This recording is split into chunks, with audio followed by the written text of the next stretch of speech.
अल्लाह ने तुमको वो नबी अता फरमाया है कि तुम दुनिया के कौन से भी कोने में रहो, हुजूर को याद करो, तुम्हारा नबी तुमको गुंबद खजरा से याद कर लेगा। आज बड़ा इख्तिलाफ होता है, यहां से पुकारे तो क्या वहां सुनते। खुदा की कसम, बोलना अलग है या नबी सलाम अलैका, दिल की धड़कन को भी मेरे नबी सुना करते हैं। अल्लाह के हबीब अलैहिस्सलाम ने इरशाद फरमाया, मुझ पर जब तुम दुरूद पढ़ते हो जुमा के दिन मुझ पर कसरत से दुरूद पढ़ो, क्योंकि जुमा के दिन तुम्हारे दुरूदों को मैं अपने कानों से सुना करता हूं। अल्लाह के नबी सल्लल्लाहु अलैहि वसल्लम, वो नबी जिसको अल्लाह ने इख्तियारात अता फरमाए। अरे देखो, आप भी इस मुल्क में रहते, मैं भी रहता हूँ, इस दक्कन में हैदराबाद में आप भी रहते, मैं भी रहता हूँ, लेकिन कभी कभार जो है सिग्नल नहीं रहता, फिर भी आपको खड़ा कर देते, बोले रुक जाओ रुक जाओ रुक जाओ। बोले साहब सिग्नल तो नहीं है, रुकने का तो नहीं है, लाल लाइट तो नहीं है। बोले नहीं, मिनिस्टर साहब गुजर रहे हैं, MP साहब गुजर रहे हैं, MLA साहब गुजर रहे हैं, फला गुजर रहे हैं, फला गुजर रहे। तो ये दुनियावी प्रोटोकॉल है।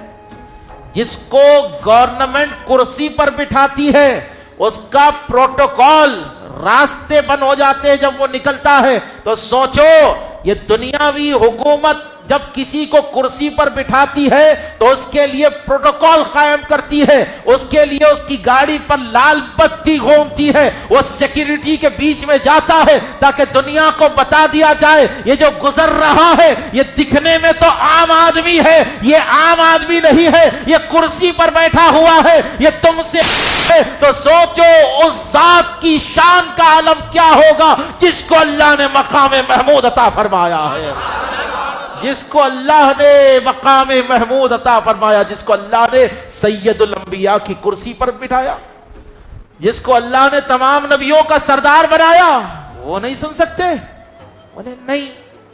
बोले भाई आप दिल में इरादा करे नमाज पढ़ तो क्या इरादा करे? जोर से बोलना पड़ता। नमाज पढ़ता हूं दिल में सोचे, लेकिन एक आके जो है आपको भटका दिया। शैतान आपके दिल के इरादे को भी जान रहा। शैतान अल्लाह का दोस्त है या दुश्मन है? ये बोलिए। ये मजमे में कोई है जो बोलता दोस्त है? दुश्मन है अल्लाह का। शैतान अल्लाह का महबूब है या मरदूद है? मरदूद है, अल्लाह का दुश्मन है। जब दुश्मन के पावर को तुम मान रही तो दोस्त के पावर को क्यों नहीं मानते? जब दुश्मन को इतनी ताकत है कि पूरी दुनिया में आपको भटका सकता, तो अल्लाह का महबूब पूरी दुनिया में से तुम जहां रहकर पुकारो सुन क्यों नहीं सकता? अरे तुम तो यहाँ की बात करते हो, हैदराबाद में या नबी सलाम अलैका बोले तो मदीने में सुनते क्या? मेरा अकीदा है, ये मेरा ईमान है। आप हैदराबाद से प्लेन में उड़ जाइए, हवा में रहिए, वहां या नबी कह दीजिए, रसूल मदीने में सुन लेते। आप मार्स पे चले जाइए, आप कौन से भी सैयारे पर चले जाइए, जहां जहां तक रब है वहां वहां तक मुस्तफा है। अल्हम्दुलिल्लाह, ये मैं गुलू नहीं कर रहा हूं, अल्लाह खुद बनाया। अल्हम्दुलिल्लाह रब्बिल आलमीन, तमाम तारीफें अल्लाह के लिए है। वमा अरसलनाका इल्ला रहमतल लिल आलमीन। और ऐ हबीब, हमने आपको सारे आलमीन के लिए रहमत बनाकर भेजा है। तो अल्लाह ने आलमीन अपने लिए इस्तेमाल किया, आलमीन रसूल के लिए इस्तेमाल किया, और ये बता दिया जहां जहां तक मेरी खुदाई है वहां वहां तक मोहम्मद की मुस्तफाई है, और जहां जहां तक मोहम्मद है वहां वहां तक मैं हूं। जहां मैं हूं वहां मोहम्मद है, जहां मोहम्मद है वहां मैं हूं, जहां मैं नहीं वहां मोहम्मद नहीं, और जहां मोहम्मद नहीं वहां पर मोहम्मद का रब नहीं है।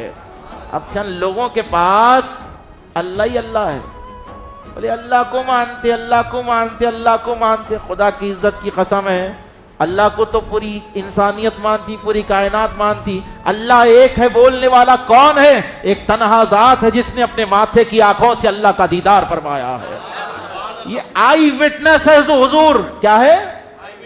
आई विटनेस है, आई विटनेस।